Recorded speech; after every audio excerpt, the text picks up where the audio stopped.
is Enis from 5 Startups Istanbul. I'm one of the general partners. Our fund focuses on Southeast Europe and Turkey, and we do seed investments into early stage companies. Over the past 4 years, we've done 40 investments around Southeast Europe and Turkey. And now we're doing our second fund. We were doing our second fund actually. And then the crisis happened, obviously. So now we've stopped. Hopefully, we're going to do our first close for the new fund over the next 3 months. 5 Startups originally is an American fund. They started back in 2010, but over the past few years, they've wanted to globalize. And to globalize, they set up these different funds all around the world. And the goal is to get entrepreneurs to the global stage. That's why almost all of our portfolio here in Turkey are companies that are only focusing on external markets. So we don't like to have local market exposure, but we're playing this geo arbitrage play where we try to push companies to export technology. So the outtake changed the lives of a lot of companies. I'm just not saying people, but I'm mostly focusing on companies here. Pre-COVID, companies had different trajectories. They wanted hockey stick growth. They were aggressive. They wanted to fundraise really fast. But post-COVID, now it's more of a preservation game, I have to say. So the goal of all of our portfolio is to preserve what they've had, either number of customers or revenue or the financing that they've had. No matter how much you raise or how many people you have or how big your company is, you have to readjust your projections. I think the main goal for any company who's struggling right now is to survive, because if they can survive this, then hopefully we're going to be in a better future a year from now, and they'll be positioned way better. Liquidity is going away, that's for sure. So if you're a startup looking to fundraise over the next 6 months, if you don't have already developed your relationships, then it's almost impossible. I don't believe in fundraising through a Zoom conference. It doesn't happen. Obviously, if you had the connections, if you already had a term sheet or you were in due diligence to close that process, that's doable. That's why back in March or now in April, there's going to be some VC funding because there were already those relationships which were cultivated over the past few months. But moving forward, as we go into May or June, the liquidity of startups are going to go dry. So if you're a startup looking to fundraise over the next 6 months, looking to raise a bigger round from external investors, I think it's really tough. I think you should try a different route, whether that's cutting costs or doing an internal bridge round. At least that's what we're doing. So we're advising our companies to cut costs and then do an internal bridge round just to have enough, let's say 12 to 18 months runway, and then go for the bigger round once everything goes back to normal, hopefully a year from now. This is definitely an opportunity from a lot of perspectives. As we normally live through our lives, we're always optimizing for the next week or optimizing for the next month. Now, we don't know what's going to be in a week or a month. That's uncertain. What's certain is we know how the world's going to look like a couple of years from now when things go back to normal. So now startups and people should optimize for the long term, and that's what we're advising from a product perspective.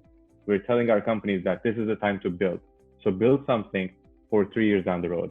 In 3 years, once you look back, you're going to say, oh shit, I had so much time that I've better positioned my product into this new upcoming market. Instead of optimizing for the next month, I optimized for 3 years down the road. What I think is also important is in our portfolio, we always told our companies, always be 6 months away from profitability. Meaning whenever you have to tighten the belt, you should make sure that you can be profitable in 6 months. That 6 months phase was crucial because that meant that if you go fundraising and you cannot raise, which can happen in Turkey, you should be able to reach break even. Not the case with US companies or Western European companies. Those companies, they have huge burns. They can only go to profitability or break even within 3 years. So they have to raise consecutive rounds. And once the liquidity runs bleak, they're going to be dead. So that's how we're trying to, from an optimistic point of view, I believe that a lot of our companies will be standing a year from now, and a lot of their competitors will be dead in a year from now. I believe in the fluidity of money, meaning if you have talent, if you actually had talent, it doesn't matter where your company is located. You can be located in Turkey or in Ukraine, where there's been a war for the past more than 5 years now. The money comes in. So the money is really fluid and money goes across borders. So if you asked me 2 months ago, I would say, oh, if you have talent, if you actually are starting a big business, a lot of external investors will come in, even if you don't have money in your local ecosystem. Not so much anymore. Obviously, given the current situation of the world, the borders are closed. It's much tougher to travel. There's less liquidity in everywhere. So everyone is focusing on their own portfolio, on their own country, on their own region. That means that fluidity of money is going to break for a while, unfortunately. Eventually, I believe money goes where talent is, and then talent goes where the money is, but money goes faster. That's why having talent is more crucial than having money. For a place like Qatar to be able to attract talent, I think it all starts with being able to have good relationships with the surrounding countries like Turkey, so that these companies can become by office, meaning they can have an office in Istanbul and then they can have an office in Doha, which is what we're going for actually. A lot of our portfolio companies have their headquarters in Turkey, but then they have all of their sales operations or strategy, sometimes hardware in places like London, San Francisco, Dubai, Doha, Singapore, etc. So I think we should have more companies with these multiple office structures so that not only money flows through different borders, but also talent flies through different borders. Because of this outbreak, a lot of health tech companies, which we also had like remote patient monitoring, no matter which vertical they were in, they become hyped. Now there's much more demand from consumers because customers don't want to go to clinics or hospitals, and hospitals cannot accommodate them anyway. So I think health tech is, of course, a rising sector as a result of COVID. Also, education tech. Obviously, now that we can't go to schools, we need some remote education mechanism, which is what's happening. Remote work, so any tool that boosts remote work. But I think it goes beyond all that. I think the digitization in every industry is a must. But what was happening beforehand was these companies weren't doing the investment to digitize. Think about the construction. You want to digitize a construction site so that you know what's going on in every single floor, in every single region of that construction site, so that 3 months down the road, when you're doing procurement, when you're billing someone, you can go back and see what happened that specific day through cameras and videos, etc. That's remote construction site management. This technology is available, it's there, but no one was deploying it because it's expensive, it's not worth it. You can just put 5 people there who are going to take pictures, and it's cheaper than the technology itself.